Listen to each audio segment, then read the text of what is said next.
Book only contains the prophecy. ప్రవచనము లేక భవిష్యవాణి తెలుపుతున్న గ్రంథము బైబిలే.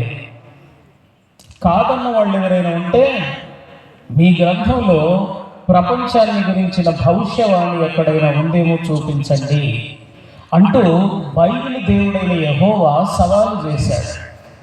అది బైబిల్ యొక్క ప్రత్యేకత.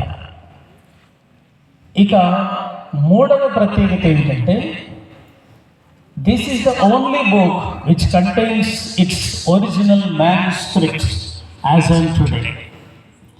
మొట్టమొదట వ్రాయబడిన ఆ రచనలు కలిగిన పలకలు, రాళ్ళు, ఇటుకలు, జంతు చర్మములు ఇవన్నీ ఈనాటికి రుజువుగా కలిగి ఉన్న ఏకైక మత గ్రంథం బైబిల్ మాత్రమే.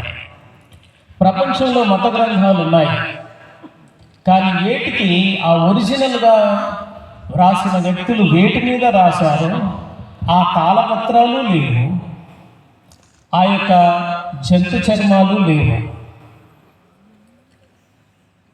అలాగన బైబిల్ గ్రంథం ఒకటి మాత్రమే దాని ఒరిజినల్ మ్యానుస్క్రిప్ట్స్ను కూడా ఈనాటికి కలిగి ఉంది.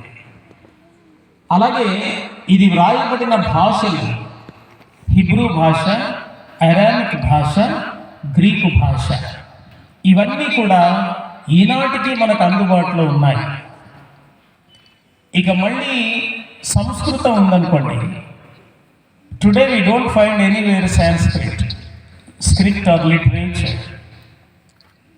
కానీ బైబిల్ గ్రంథము అంతకు మునిపే వ్రాయబడింది, అయినా దాని యొక్క భాష ఈనాటికి మనకు అందుబాటులో ఉంది. ఆ విధంగా అనేకమైన రుజువులు కలిగిన గ్రంథం బైబిల్ గ్రంథం మాత్రమే. ఇక పరమగీతం విషయంలోకి వస్తే, పరమగీత గ్రంథం యొక్క ప్రాముఖ్యత ఏమిటంటే, ఇది పరలోకపు దేవుడే మనిషిని ఎంతగా ప్రేమిస్తున్నాడో తాను అర్థం చేయించడానికి వ్రాసిన ప్రేమ లేఖ పరమగీత గ్రంథం. తాను మానవాళిని ఎంతగా ప్రేమిస్తున్నాడు, మానవాళి నుండి ఎలాంటి ప్రేమను ఆయన ఆశిస్తున్నాడు అని తన మనస్సును ఉన్నది ఉన్నట్టుగా తెలిపిన వాడు ఈ బైబిల్ గ్రంథపు యజమానుడు యేసుక్రీస్తు ప్రభువుల వారు. అందులో ఇప్పుడు మనం చదువుకునే వాక్య భాగంలో ప్రేమ మరణమంత బలవంతమైనది, అగాధ సముద్ర జలములు ప్రేమను ఆర్పజాలవు, నదీ ప్రవాహములు దాన్ని ముంచివేయజాలవు, అది యెహోవా పుట్టించు జ్వాల. ఈ మాటల మీద మీకు కొంత వివరణ ఇస్తాను. ప్రేమ గురించి అనేక మంది రచయితలు నవలలు రాశారు, ప్రేమ కావ్యాలు రాశారు, ప్రేమను గురించిన సినిమాలు ఎన్నో తీస్తున్నారు. అయినా ప్రేమ అంటే ఏమిటి అన్నదాన్ని పూర్తిగా ఏ సినిమా కానీ, ఏ నవల కానీ, ఏ గ్రంథం కానీ, ప్రేమికులు కొందరు ప్రేమించుకొని చనిపోయారు, వాళ్ళ ప్రేమ కానీ ప్రేమ యొక్క నిర్వచనాన్ని చెప్పలేకపోతున్నాయి. అసలు ప్రేమ అంటే ఏమిటి? బైబిల్ గ్రంథపు దేవుని యొక్క ప్రత్యేకత ఏంటంటే, దేవుని ప్రేమ ఏమిటో అర్థం చేయించడానికి ప్రేమను గురించి ఎక్కువ పదాలు ఉన్న భాష గ్రీకు భాష. ఈ గ్రీకు భాషలో ప్రేమ అనే పదం తెలుగు పదంలో ఉన్న 2 అక్షరాలను వివరించగలగడానికి గ్రీకు భాషలో చాలా పదాలు ఉన్నాయి. ఇందులో అన్నదమ్ముల ప్రేమల గురించి తెలిపేది ఫిలియోస్ అంటారు. అలాగే భార్యాభర్తల మధ్యలో ఉండే ప్రేమను తెలిపేది ఈరోస్ అంటారు. ఇలా రకరకాల ప్రేమలు ఉన్నాయి.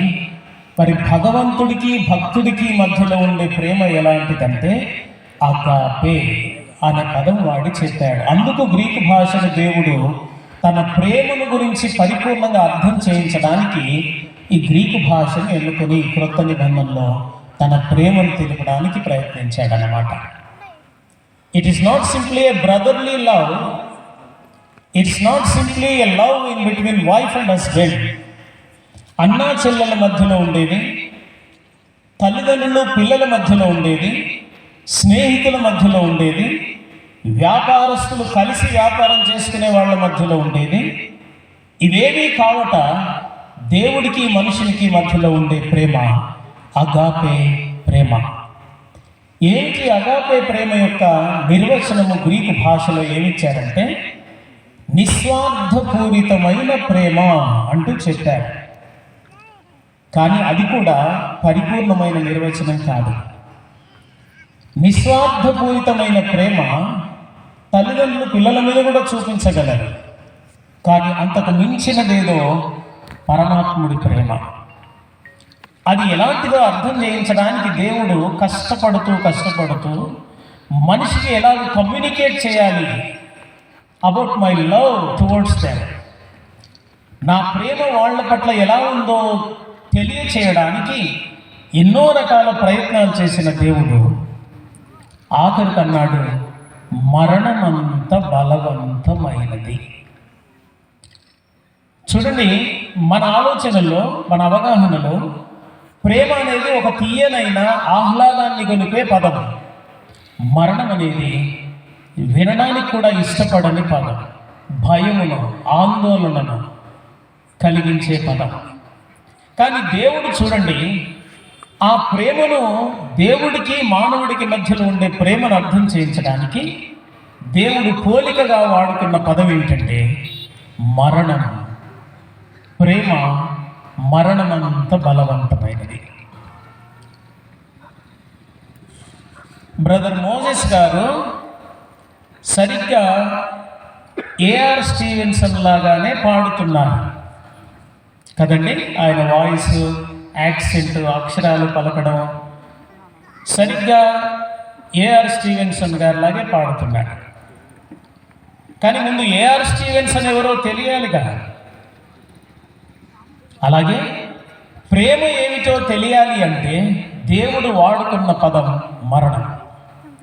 ఈ మరణం అయితే మనందరికీ తెలుసు, ఎందుకంటే మొదటి మానవుడి నుండి ఈనాటి వరకు అంతరిక్ష యుగంలోనికి అడుగు పెట్టినా మనిషి తప్పించుకోలేకపోతున్న, భయపడుతున్న అంశం మరణం.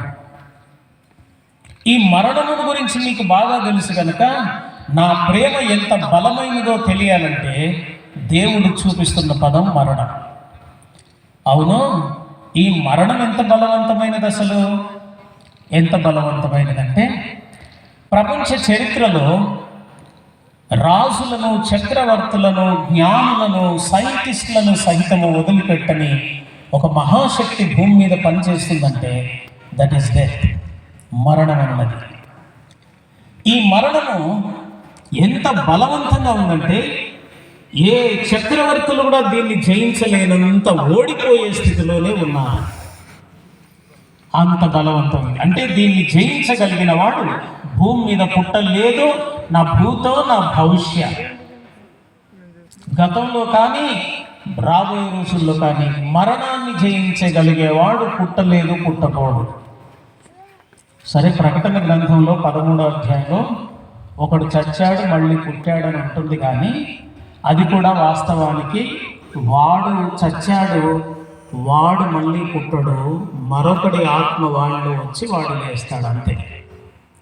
అది ప్రకటన 13:4-5 వచనాల్లో ఒకడు చచ్చి మళ్ళీ లేస్తాడు అన్నది ఉంది, కానీ వాడు కాదు. ఈ విధంగా మరణం ముందు అందరూ ఓడిపోతున్నారు. మరణం యొక్క బలం ఎంత గొప్పది అని కాస్త మీకు అర్థం చేయించే ప్రయత్నం చేస్తాను. ఇది ముఖ్యంగా క్రైస్తవేతరులు, రక్షణ అనుభవము లేని వాళ్ళ కొరకు ఈ విషయాలు నేను చెప్తున్నాను. Again I insist that this is not a Christian religious message. ఇది నేను అందిస్తున్న క్రైస్తవ మతబోధ కాదు. మనుషులందరూ ఆలోచించవలసిన అంశం, తెలుసుకోవలసిన సత్యం. కాబట్టి ఈ కాలనీలో ఈ మైక్ అయితే చాలా దూరం వచ్చేటట్టుగా మైక్ సెట్ వాళ్ళు పెట్టారు. చక్కగా ఒక 1 కిలోమీటర్ కంటే ఎక్కువ దూరం బాగా వినిపిస్తుంది. ఆ 1 కిలోమీటర్ దూరంలో ఉన్న వాళ్ళు కూడా మీ ఇళ్లలో ఉండి కాస్త క్రైస్తవ మతబోధ చేయట్లేదు. మనుషులు ఒకనాడు కాకపోయినా ఒకనాడు ఆలోచించవలసిన అంశాలను నేను మీ ముందుంచుతున్నాను కనుక మీరు కాస్త ఆలోచించి వినాలని మనవి చేస్తున్నాను. మరణం అన్నది మనిషి మీద పనిచేస్తుంది. ఈ శక్తికి ఎంత బలం ఉన్నది అంటే దేవుడు మొట్టమొదటిగా తన చేతులతో ఒక మనుషుల్ని ఒక స్త్రీని తయారు చేశాడు. మనందరినీ మళ్ళీ ఆయన మట్టి పెట్టుకొని ఒక్కొక్కరిని తయారు చేసి అమ్మ కడుపులో ఇసిరేయట్లేదు. ఇద్దరిని చేశాడు. వాళ్ళలో ఆదాములో మనుషులకందరికీ అవసరమైన జీవమును ఉంచాడు. ఇది మీకు అర్థం కావాలంటే చిక్కుడు గింజ ఒకదాన్ని తీసుకోండి. చిక్కుడు గింజలో ఎన్ని చిక్కుడు గింజలకు అవసరమైనంత జీవం ఉంది అంటే ఒక చిక్కుడు చెట్టుకు ఒక 100 కాయలు కాసాయనుకోండి. ఒక్కొక్క చిక్కుడు కాయలో 4 గింజలు ఉన్నాయనుకోండి. అప్పుడు 400 చిక్కుడు కాయలు అయితే కాసింది ఆ చిక్కుడు చెట్టు. అవన్నీ తెంపిన తర్వాత మళ్ళీ ఒక్క చిక్కుడు గింజను తీసి మళ్ళీ భూమిలో వేయండి, మళ్ళీ 400 కాయలు. ఇలాగ ఒకే చిక్కుడు గింజ లేని జీవం కోట్ల చిక్కుడు గింజలకు ఉపయోగపడుతుంది. అలాగే ఒకే మనిషిలో పెట్టిన జీవం ఇన్ని కోట్ల మంది పుట్టడానికి ఉపయోగపడుతుంది. అంతేగాని మనలను కూడా ఇప్పుడు మళ్ళీ దేవుడు పైన పరలోకంలో ఇక్కడ నుండి భూమి మట్టిని కొనుక్కొని పోయి అక్కడ పెట్టుకొని రోజు ఒక సాంచ పెట్టుకొని అందులో మట్టి వేసేసి మోల్డ్ పెట్టేసి కొట్టి మనుషుల లోపల మీ జీవవాయువు ఏమీ లేదు. ఆదాములోనే ప్రతి మనుషుల్ని ఉంచాడు. అందుకే పౌలు దాన్ని వివరిస్తూ అన్నాడు, మొదటి ఆదాము కడపటి ఆదాము. 15:15-47 అన్నాడు, మొదటి మనుషుడు రెండవ మనుష్యుడు అన్నాడు. యేసుక్రీస్తును రెండవ మనుషుడిగా చెప్పాడు, మొదటి మనుషునిగా ఆదామును చెప్పాడు. అంటే ఇద్దరు మనుషుల కథే నడుస్తుంది భూమి మీద. ఒక వ్యక్తి ఉంటే ఆదాములో కనబడతాడు దేవుడికి, లేదా కడపటి ఆదాము అయిన క్రీస్తులో కనబడతాడు. ఇక మధ్యలో మన ఐడెంటిటీ అనేది లేదు. ఈ ఆదాములో ప్రతి మనిషిని జీవాన్ని దేవుడు చూస్తున్నాడు, మనిషిని చూస్తున్నాడు. దేవుడు తన సొంత చేతులతో తీసుకుని వచ్చి తయారు చేసుకొని తన సొంత జీవవాయువును నరుని నాసిక రంధ్రములలో ఊదగా నరుడు జీవించుచున్న ఆత్మ ఆయన. ఆదికాండము 2వ అధ్యాయము 7వ వచనం. ఈ విధంగా మానవుని సృష్టి ప్రత్యేకత ఏమిటో చెప్పమంటారా?